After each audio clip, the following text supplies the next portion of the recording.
All right, this week we are going to be reading all kinds of Red Riding Hood stories. Sometimes she can be called Red Riding Hood. Sometimes the stories are called Little Red Riding Hood. I have all kinds of other Little Red Riding Hood stories. I have Little Red and the Very Hungry Lion, Super Red Riding Hood, Red Riding Hood and the Sweet Little Wolf, Ninja Red Riding Hood, Little Red Gliding Hood, she's an ice skater, and Very Little Red Riding Hood. And then we have some just regular Little Red Riding Hood stories. So we're gonna read one today. We'll read some in class, and then we'll read another one, different one tomorrow. All right, so this one's just a regular one, Red Riding Hood by James Marshall. A long time ago, in a simple cottage beside the deep, dark woods, there lived a pretty child called Red Riding Hood. She was kind and considerate, and everybody loved her. One afternoon, Red Riding Hood's mother called to her. Granny isn't feeling up to snuff today, so that means not feeling well. So I've baked her favorite custard as a little surprise. Be a good girl and take it to her, will you? Red Riding Hood was delighted. She loved going to Granny's, even though it meant crossing the deep, dark woods. When the custard had cooled, Red Riding Hood's mother wrapped it up and put it in a basket.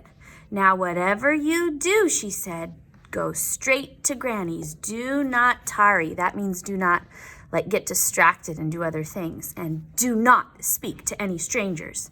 Yes, Mama, said Red Riding Hood. Before long, she was in the deepest part of the woods. Ooh, this is scary, she said. Look who's watching over here. Uh-oh. Suddenly, a large wolf appeared. Good afternoon, my dear, he said. Care to stop for a little chat? Oh, gracious me, said Red Riding Hood. Mama said not to speak to any strangers. But the wolf had such charming manners. And where are you going, sweet thing? He said. I'm on my way to visit Granny, who lives in the pretty yellow house on the other side of the woods, said Red Riding Hood. She's feeling poorly, and I'm taking her a surprise. You don't say, said the wolf. Just then he had a delightful idea. I'm going to eat the Granny, and I'm going to eat the Red Riding Hood. I'm going to eat them both, he thought. Allow me to escort you, he said. You never know what might be lurking about. You're too kind, said Red Riding Hood. So she's talking to strangers, and she's letting the wolf take her to Granny's house. Oh, my. Beyond the forest, they came to a patch of sunflowers. Why not pick a few, suggested the wolf. Grannies love flowers, you know. But while Red Riding Hood was picking a pretty bouquet, the clever wolf hurried on ahead to Granny's house. Who is it? Called Granny. It is I, your darling granddaughter, said the wolf. The door is unlocked, said Granny. Uh-oh, there she is in her bed. Surprise! Cried the wolf. Granny was furious at having her reading interrupted. Get out of here, you horrid thing, she cried. But the wolf gobbled her right up. He didn't even bother to chew. Tasty, he said, patting his belly. So tasty. Just then he heard footsteps on the garden path. Here comes dessert. And losing no time, he put on Granny's cap and glasses, jumped into bed, and pulled up the covers. Who is it? He called out in his sweetest Granny voice. Now look, it's the wolf in the bed, not Granny. It is I, your little granddaughter, said Red Riding Hood. The door is unlocked, said the wolf. Red Riding Hood was distressed at seeing her grandmother so changed. Why, Granny, what big eyes you have. The better to see you with, my dear, said the wolf. And Granny, what long arms you have. The better to hug you with, my dear, said the wolf. And Granny, what big teeth you have. The better to eat you, my dear, cried the wolf. Uh-oh. And he gobbled her right up. He has the grandma and Red Riding Hood in the belly. I'm so wicked, he said, so wicked. But really, he was enormously pleased with himself. And having enjoyed such a heavy meal, he was soon snoring away.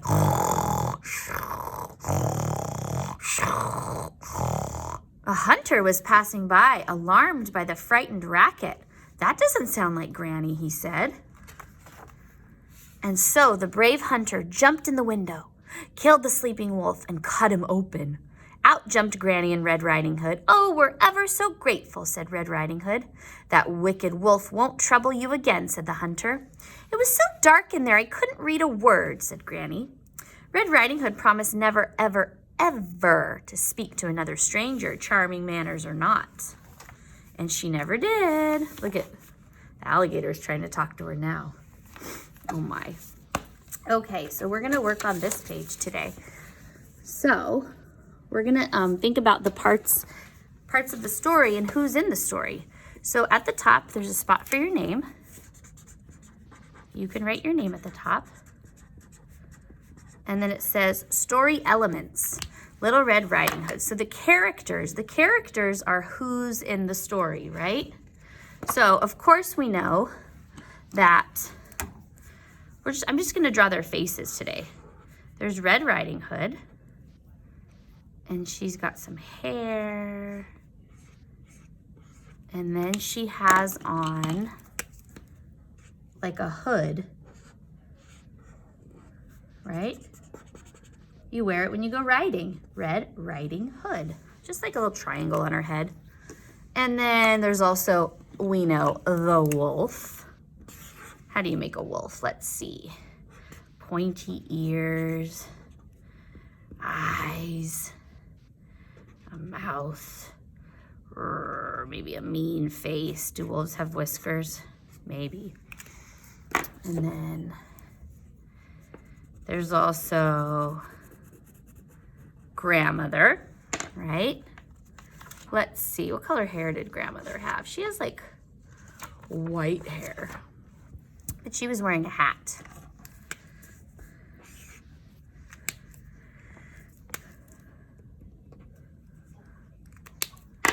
Here's grandmother, and she had on, let's give her like a big hat. She had on a yellow hat in the story, but we're gonna make it a hat like that. Maybe grandmothers have like gray hair, right? There we go. And then, oh, the woodcutter, or sometimes he's called the hunter, sometimes he's called the woodcutter. And he had a hat on too. So, I'm gonna draw his head. He saved the day, right? There's different stories for Red Riding Hood. Sometimes the hunter kills the wolf. Sometimes he cuts him in half.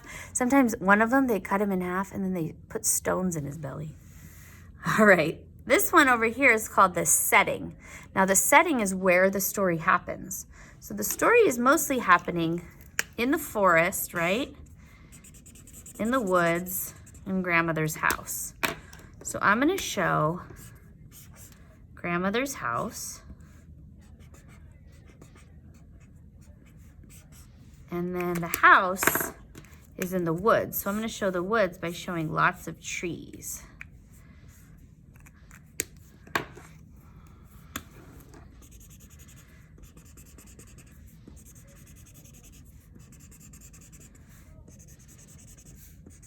There's the woods. You can give grandmother's house a color if you want. Maybe she had a blue house.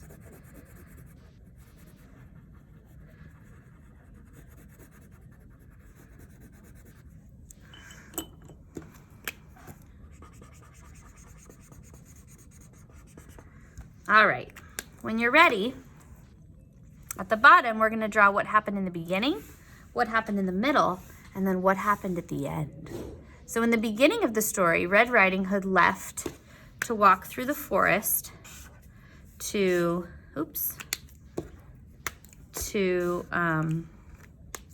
take her grandmother the soup and things because she didn't feel good. And when she was walking through the forest, she met the wolf, right? So here's Red Riding Hood walking through the forest. Let's give her her red hood. Ooh, it's a big hood. And then she met the wolf, right? And he's telling her, oh, let me walk with you. There's the wolf. You just do easy pictures. They don't have to be super great. Then in the middle, remember, the wolf ran ahead to grandmother's house, right? And he gobbled her up. So I'm going to show the house. And I'm going to show the window. And I'm going to show the grandmother in the window with her little hat on. And then the wolf, remember he knocked on the door and then he gobbled her up, right? And then at the end of the story, he had gobbled up Red Riding Hood too. And then the woodcutter came and saved the day. So let's see. I'm gonna make the woodcutter.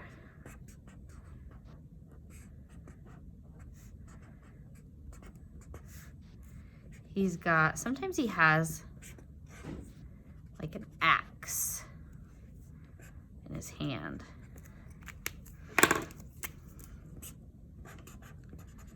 And the wolf, remember, he was dead on the ground.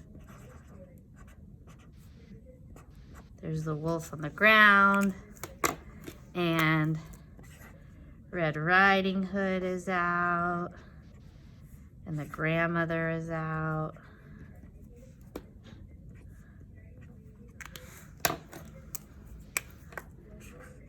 There's Red Riding Hood,